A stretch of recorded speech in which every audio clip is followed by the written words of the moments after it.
નમસ્કાર મિત્રો, હાલના સમયમાં આપણી પાસે ન જાણે કેટલા કાર્ડ છે. કિસાન કાર્ડ, આયુષ્માન કાર્ડ, આભા કાર્ડ, ઈ શ્રમ કાર્ડ વગેરે જેવા કેટલાય કાર્ડો છે. આમ છતાં એક કાર્ડ એવું છે જે દરેક નાગરિક માટે અનિવાર્ય જરૂરિયાત છે. હાલના સમયમાં આધાર કાર્ડ એક મુખ્ય પુરાવા તરીકે ઉપયોગમાં લેવામાં આવે છે.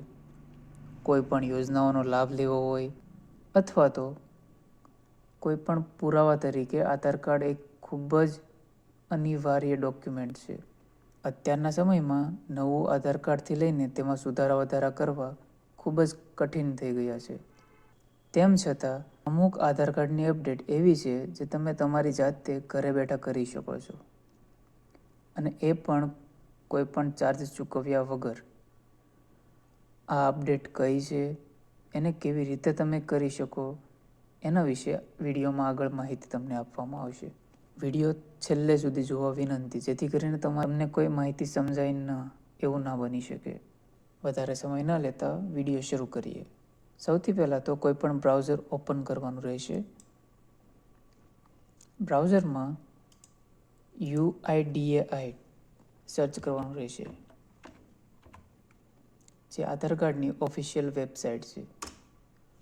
સર્ચ કર્યા બાદ કંઈક આવું પેજ ખુલશે. તેમાં માય આધારનો ઓપ્શન દેખાય તો ત્યાં ડાયરેક્ટ ક્લિક કરી લેજો, અથવા તો હોમ પેજ પર ક્લિક કરી લેજો. ક્લિક કરતાની સાથે જ આપણી પાસે કંઈક આવું પેજ ખુલશે, જેમાં અહીં લોગિન ઉપર ક્લિક કરવાનું રહેશે. ક્લિક કર્યા બાદ ફરી એક પેજ ખુલશે, જેમાં સૌથી ઉપર તમારો આધાર કાર્ડ નંબર નાખવાનો રહેશે.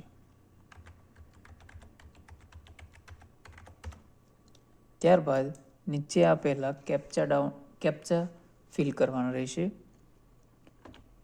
કેપ્ચા ફિલ કરવામાં કોઈ ભૂલ ન થાય તેની કાળજી રાખવી. ત્યારબાદ લોગિન વિથ OTP ઉપર ક્લિક કરવાનું રહેશે. ટૂંક જ સમયમાં તમારા મોબાઈલ ઉપર એક OTP જશે. OTP અહીં નીચે દાખલ કરવાનો રહેશે.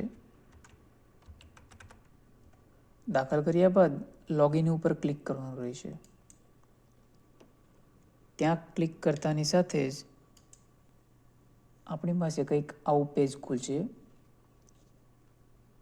કે જેમાં આપણી પ્રોફાઇલ અહીં સાઈડમાં બતાવવામાં આવશે, અને નીચે અમુક અલગ અલગ સેવાઓ બતાવવામાં આવશે, જેમ કે ડોક્યુમેન્ટ અપડેટ, ડાઉનલોડ આધાર, ઓર્ડર આધાર PVC કાર્ડ વગેરે વગેરે. આ બધા વિશે આપણે અલગથી એક વિડીયો બનાવશું. અત્યારે આપણે ડોક્યુમેન્ટ અપડેટ કરવા વિશે વાત કરતા હતા, તો એના વિશે માહિતી મેળવીએ. અત્યાર સુધી ડોક્યુમેન્ટ અપડેટ કરવાની છેલ્લી તારીખ હતી એ 14 ડિસેમ્બર 2024 હતી, જે આજે જ લંબાવીને 14 જૂન 2025 કરી દેવામાં આવી છે. તો સૌથી પહેલાં ડોક્યુમેન્ટ અપડેટ કરવા માટે અહીં ક્લિક કરીશું. અહીં ક્લિક કરવાનું રહેશે. ત્યારબાદ કંઈક આવું પેજ ખુલશે,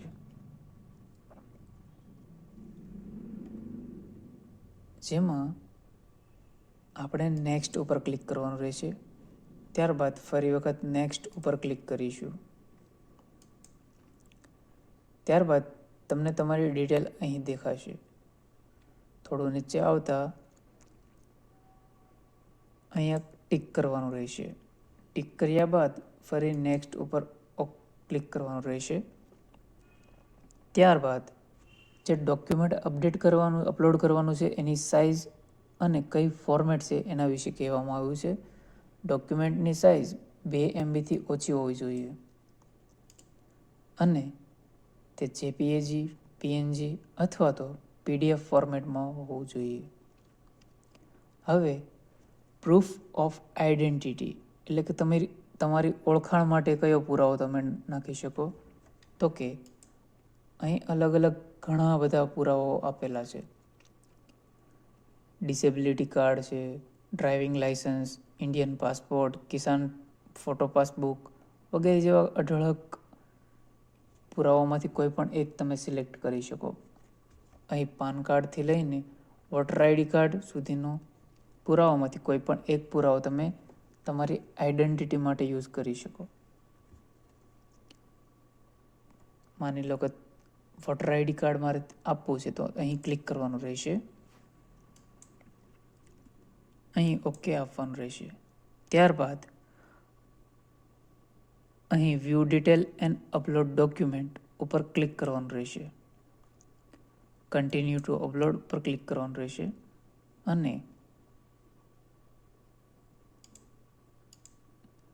ત્યારબાદ અહીં તમારે જે ડોક્યુમેન્ટ હોય એ સિલેક્ટ કરવાનું રહેશે. સિલેક્ટ કર્યા બાદ નીચે એવી જ રીતે નીચે પ્રૂફ ઓફ એડ્રેસ આવશે, જેમાં તમે એડ્રેસનો પુરાવો નાખી શકશો. એમાં પણ અલગ અલગ કયા કયા માન્ય પુરાવો છે એ અહીં દર્શાવવામાં આવેલા છે, જે તમે જોઈ શકો છો. અને તમારે અનુકૂળતા મુજબ જે પુરાવો તમે નાખવા માંગતા હોય તે નાખી શકો છો.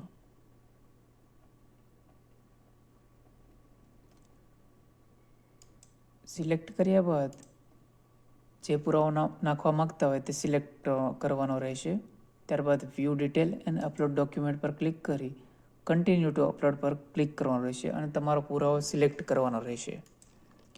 એ બધું થયા બાદ અહીં ટિક કરવાનું રહેશે અને નેક્સ્ટ ઉપર ક્લિક કરવાનું રહેશે.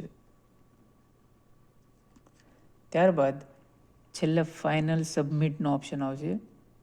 ત્યાં ક્લિક કરતાની સાથે તમારી એપ્લિકેશન સબમિટ થઈ જશે અને સબમિટ થયા બાદ વેરીફાઈ કરવામાં આવશે અને વેરીફાઈ થયા બાદ તમારા પુરાવા માન્ય ગણી એને અપડેટ કરી દેવામાં આવશે. આશા છે કે તમને આ માહિતી સમજાઈ ગઈ છે. છતાં પણ કોઈ ડાઉટ હોય તો તમે કોમેન્ટ સેક્શનમાં જણાવી શકો છો. આજના વિડીયોમાં આટલું જ. ધન્યવાદ.